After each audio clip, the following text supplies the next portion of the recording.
sur l'escalator, nous recevons Thomas Balmès, le réalisateur du film Bébé, un film produit par Alain Chabat qui en a eu lui-même l'idée. Bébé, c'est le parcours de 4 nouveau-nés aux 4 coins du monde, du jour de leur naissance jusqu'à leur premier anniversaire. C'est un film plein d'humour, plein d'aventures aussi et bourré d'émotions. On retrouve tout de suite Thomas Balmès avec Céline pour en parler. Alors, on fait un petit tour d'escalator, Thomas. Très bien.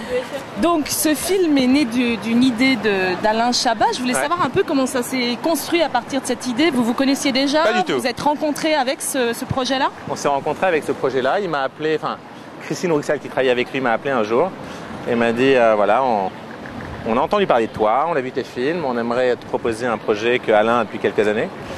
À l'origine, l'idée d'Alain était un peu différente. Il s'appelait 1, 2, 3. Et l'idée, c'était de suivre des enfants à travers le monde entre 1 et 3 ans. D'accord. C'était un peu plus long. C'était plus long, les enfants étaient un peu plus âgés et la musique était très importante. C'est-à-dire qu'il voulait qu'on ait un score pendant la totalité du film sur lequel on aurait monté des images. Voilà, moi, n'ayant jamais travaillé en musique, j'étais un peu circonspect sur la chose et je lui ai dit, écoute, regarde tous les films que j'ai faits, tu me rappelles et si tu es sûr que je peux t'aider à faire quelque chose sur ce projet-là, on y va. Ce qu'il a fait, il m'a rappelé, plein d'enthousiasme et de remarques intelligentes et drôles sur ce que je faisais. Donc voilà. Je voulais pas m'engager dans quelque chose parce que Alain est réalisateur et producteur et acteur, etc.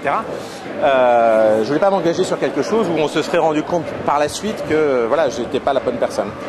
Et c'est vrai que ça a été très agréable parce que c'est quelqu'un d'extrêmement enthousiaste et qui n'a pas peur et qui n'est pas dans l'angoisse ou dans la crainte de ce que... Qui fait confiance. Qui fait confiance. Et pour faire du documentaire, je dirais direct, d'observation, pas scripté, pas scénarisé et qui n'est pas ni animalier, ni sur des archives, ni avec un dépouillement tel que je le voulais. Voilà. Il faut avoir quelqu'un qui a confiance. Et c'est le cas d'Alain. Et c'est pour ça que quand j'ai senti qu'il y avait ça, je me suis dit on y va. Alors, vous êtes père vous-même, je crois. Ouais.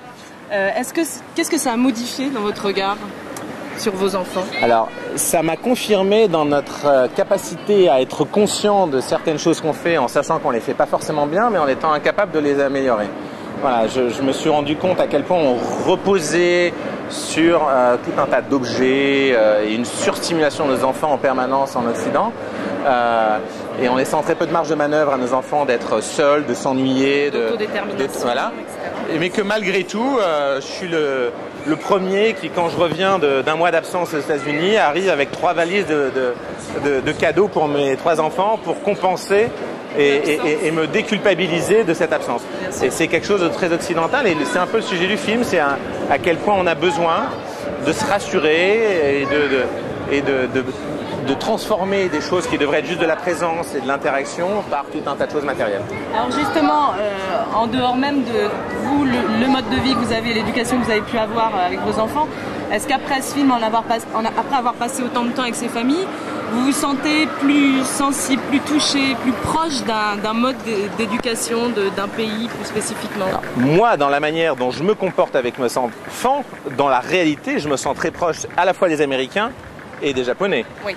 J'aimerais me rapprocher de la manière dont les Mongols et les Imba fonctionnent, mais j'ai peur que ça ne reste qu'un fantasme. Parce que c'est compliqué de se défaire d'un espèce de carcan qui est un mode de fonctionnement qui est au-delà de ce qu'on peut maîtriser nous.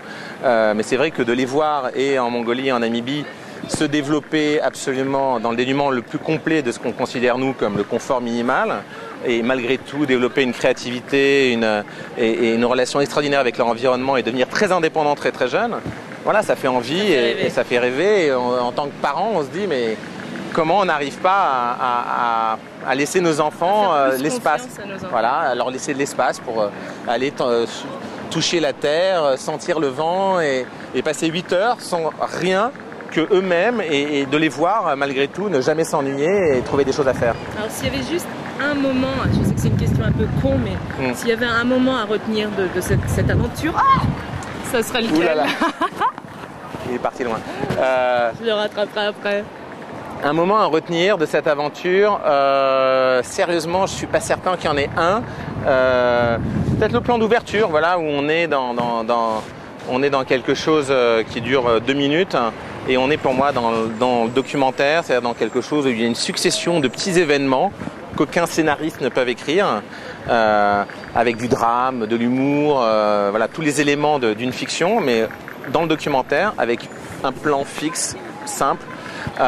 Et voilà, c'est pour moi l'intérêt de ce film, c'est tous ces plans. Voilà, c'est tous ces plans qui sont, je dirais, les plans les plus dépouillés qu'on puisse imaginer. Il y a de la magie, où il se passe des trucs imprévisibles. Et qui est spécifique au documentaire, qui n'est pas mis en scène, qui n'est pas des caméras incroyables qui vont dans les airs, sous l'eau, mais juste sur pied.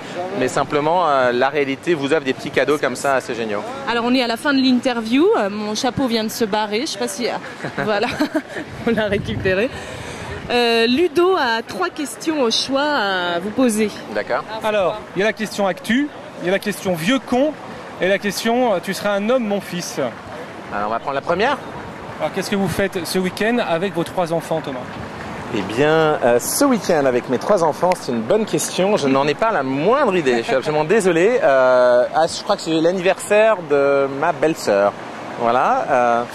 Et à part ça, et de ma femme. Je crois que c'est. C'est à ne pas oublier aussi. Ouais. Mais c'est en avance, donc c'est pas vraiment le jour de. Voilà. Mais on va improviser. Bon, je trouve ça très difficile de trouver des choses à faire avec ses enfants. Mais c'est pas mal d'improviser. Après l'expérience de ce film, c'est aussi. Ouais, improviser à Paris, c'est compliqué. Merci beaucoup d'avoir accepté cette interview. Merci à vous. Bonne continuation, bonne chance sur le film et puis à bientôt.